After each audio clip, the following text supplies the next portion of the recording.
Jadi, jawaban dari aktivitas jaringan meristem yang menyebabkan pertumbuhan memanjang pada batang jagung adalah A. Apikal dan interkalar. Karena jaringan apikal itu dia berada di ujung dan interkalar dia fungsinya untuk memperpanjang ruas pada batang. Seperti itu. Kita next ke soal nomor 2. Jadi, jawaban dari nomor 2 yaitu A, 2, 4, dan 6. Jadi jaringan yang berperan dalam proses pemanjangan batang dan akar itu ada jaringan meristem yang ciri-cirinya dia memiliki selnya mengalami mitosis, kemudian banyak protoplasma dan juga dinding selnya tipis. Seperti itu. Kita lanjut ke soal nomor 3.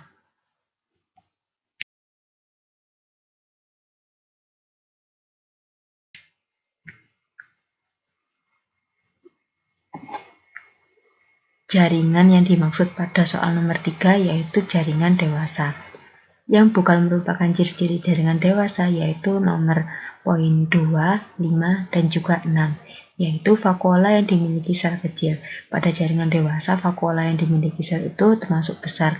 Kemudian pada jaringan dewasa, plasma selnya itu sedikit dan juga pada jaringan dewasa, selnya tidak melakukan aktivitas meristematik. Seperti itu. Kita lanjut ke soal berikutnya.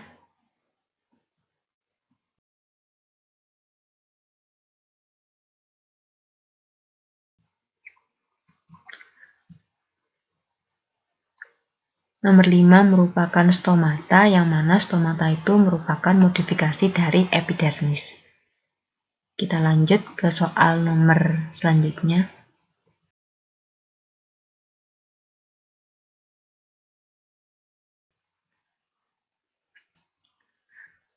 Fungsi nomor 1 yaitu dia epidermis, di mana epidermis itu selnya hanya tersusun atas satu lapis, selnya juga beraturan, dan tidak terdapat klorofil, dan juga di epidermis tidak ada vakuola. Jadi, yang benar yaitu C, salah satu modifikasinya mampu membentuk duri.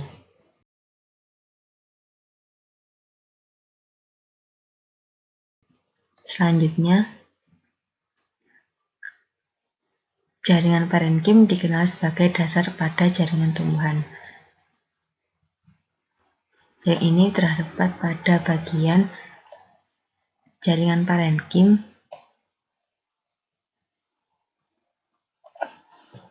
Jaringan parenkim itu terdapat di seluruh bagian tumbuhan. Kita lanjut.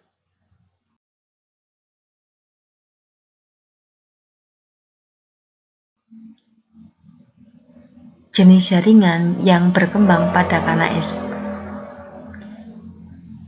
Jenis jaringan yang berkembang pada KNSP yaitu jaringan parenkim, yang merupakan fungsi dari jaringan yang berkembang pada KNSP yaitu jaringan parenkim, di mana jaringan parenkim ini merupakan jaringan parenkim yang dia mampu menyimpan udara. Kita lanjut ke pembahasan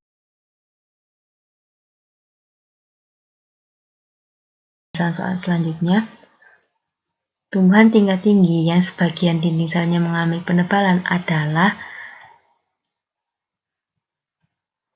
kolenkim.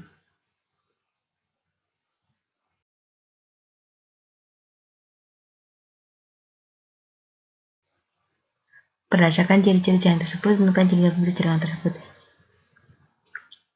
Jawabannya yaitu sklerenkim sebagai alat penyokong pada tumbuhan. Ciri-ciri jaringan sklerenkim yaitu dia mengalami penebalan sekunder dengan lignin, saat dewasa selnya mati dan tidak ditemukan protoplas pada selnya. Kita lanjut ke soal berikutnya.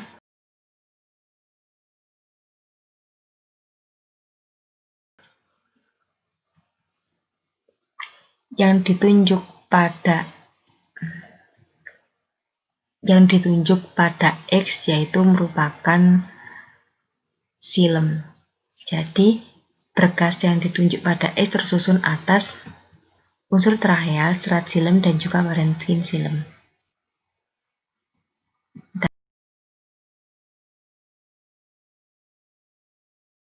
Dan next,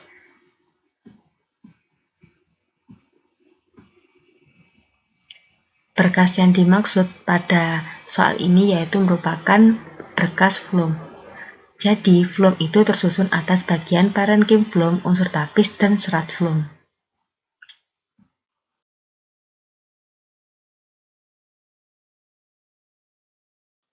Kita next ke soal berikutnya.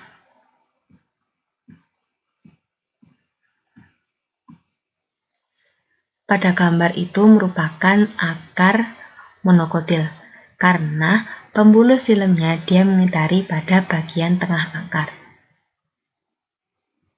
Kita next ke soal berikutnya.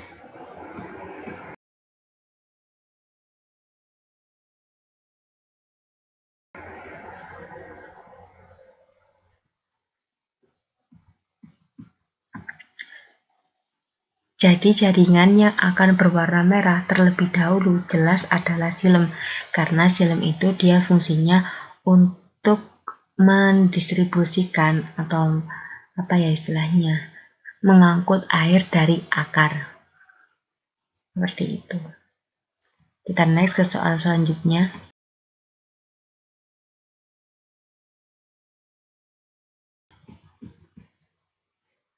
Jadi, permukaan daun tumbuh pada bagian atas dia tampak lebih hijau karena di bagian atas dia itu ada epidermis yang permukaan daun tumbuhan pada bagian atas lebih tampak hijau daripada permukaan bawah. Hal itu dikarenakan karena di bawah epidermis atas terdapat palisade yang dia itu fungsinya sebagai fotosintesis, di mana jaringan palisade ini dia ada banyak klorofil sehingga permukaan daun pada bagian atas dia itu lebih tampak hijau. Kita lanjut ke soal selanjutnya.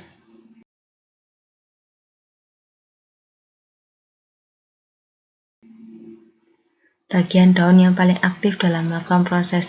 Jadi bagian daun yang paling aktif dalam melakukan proses fotosintesis yaitu jaringan jaringan palisade. Kenapa? Karena pada jaringan palisade klorofilnya banyak. Karena pada jaringan palisade klorofilnya lebih banyak daripada jaringan spons. Kita next ke soal selanjutnya.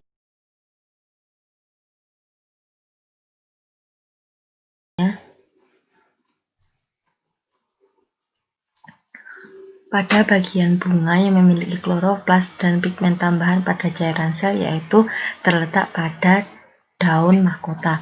Kemarin kita sudah belajar bahwa di daun mahkota itu dia bagian bunganya kenapa warnanya bisa macam-macam karena ada kloroplas dan pigmen tambahan pada warna cairan sel. Seperti itu. Kita lanjut ke soal berikutnya.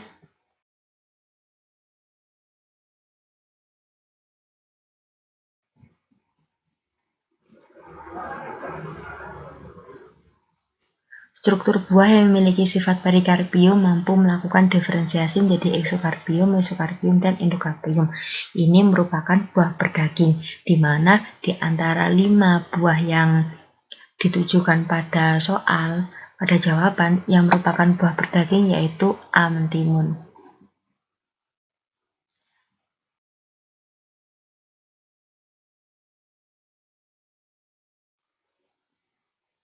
Kita next ke soal berikutnya. Organ biji merupakan perkembangan lebih lanjut dari yang namanya bakal biji.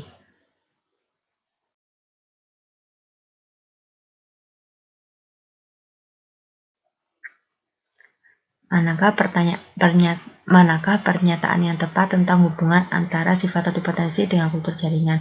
Sifat totipotensi dengan kultur jaringan itu dia sangat berkaitan karena pada bagian tumbuhan yang jaringan meristematik, dia itu dapat melakukan sifat totipotensi. Seperti itu. Kita lanjut ke soal berikutnya.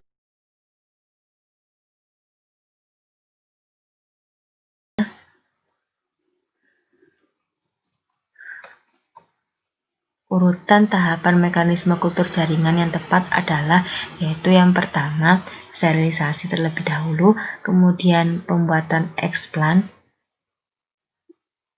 Yang pertama, sterilisasi terlebih dahulu, kemudian pembuatan media yang disiapkan meliputi vitamin, hormon, dan jenis bahan organik, kemudian baru pengambilan eksplan. Setelah pengambilan eksplan, terjadilah yang namanya perbanyakan tanaman atau multiplikasi. Setelah multiplikasi, kita menunggu pengakaran, eksplannya berakar, tumbuh akar, dan kemudian baru aklimatisasi atau pemindahan eksplan ke tanaman, ke pot tanaman yang dimana eksplan itu akan mengalami adaptasi seperti itu.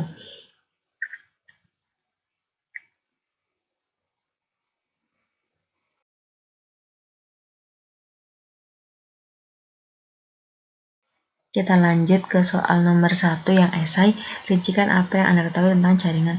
Rincikan apa yang Anda ketahui tentang jaringan meristem. Jaringan meristem itu dia merupakan jaringan pada tumbuhan yang mampu melakukan pembelahan secara mitosis. Jaringan meristem ini dia memiliki sifat yang pertama, sel aktif mengalami pembelahan, tidak ada ruang antar sel, vakuolasan kecil, dan juga protoplasma. Jaringan meristem itu berdasarkan asal bentuknya terbagi menjadi dua, yaitu meristem primer dan kemudian meristem sekunder. Kemudian berdasarkan posisinya pada tumbuhan, jaringan meristem itu dibedakan menjadi jaringan apikal, interkalar, dan lateral. Seperti itu. Kita lanjut ke soal berikutnya. Jaringan kolenkim memiliki dinding sel yang mengalami sebagian penebalan, dan jaringan sklerenkim hampir seluruh dinding sel mengalami penebalan. Evaluasilah mengapa hal tersebut dapat terjadi. Jadi dikarenakan pada jaringan kolenkim ada yang namanya pektin dan selulosa yang mengakibatkan sebagian sel menebal, sehingga si jaringan kolenkim ini dia lentur dan tidak mudah patah.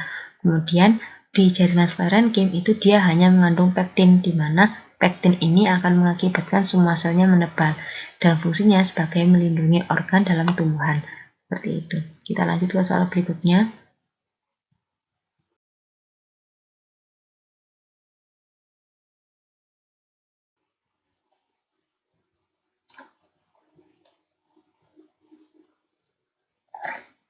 Yang pertama, A dan F itu merupakan xilem, yaitu sebagai tempat transportasi air, mineral, garam, serta zat hara dari akar ke seluruh tubuh tumbuhan.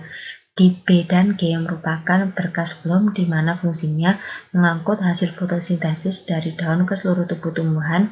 Kemudian C, ada kambium. Kambium ini dia fungsinya menghasilkan lapisan floem dan xilem pada tumbuhan berkayu sehingga diameter batang bertambah.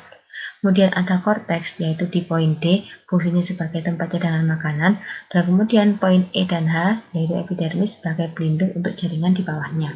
Seperti itu. Kita lanjut ke soal berikutnya.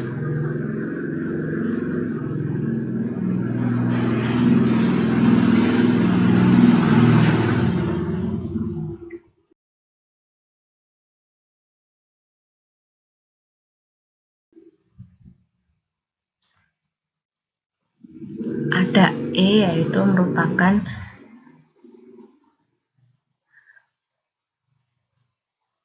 A, ada stomata, di mana dia fungsinya sebagai tempat respirasi.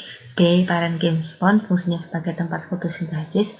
C, floem, mengangkut hasil fotosintesis dari daun ke seluruh sel. Kemudian D, ada xilem sebagai tempat transportasi air, mineral, garam, serta zat hara dari akar ke seluruh tubuh tumbuhan. E, jaringan palisade sebagai tempat pembuatan makanan, di mana merupakan fotosintesis. Kemudian yang F, epidermis sebagai pelindung untuk jaringan di bawahnya.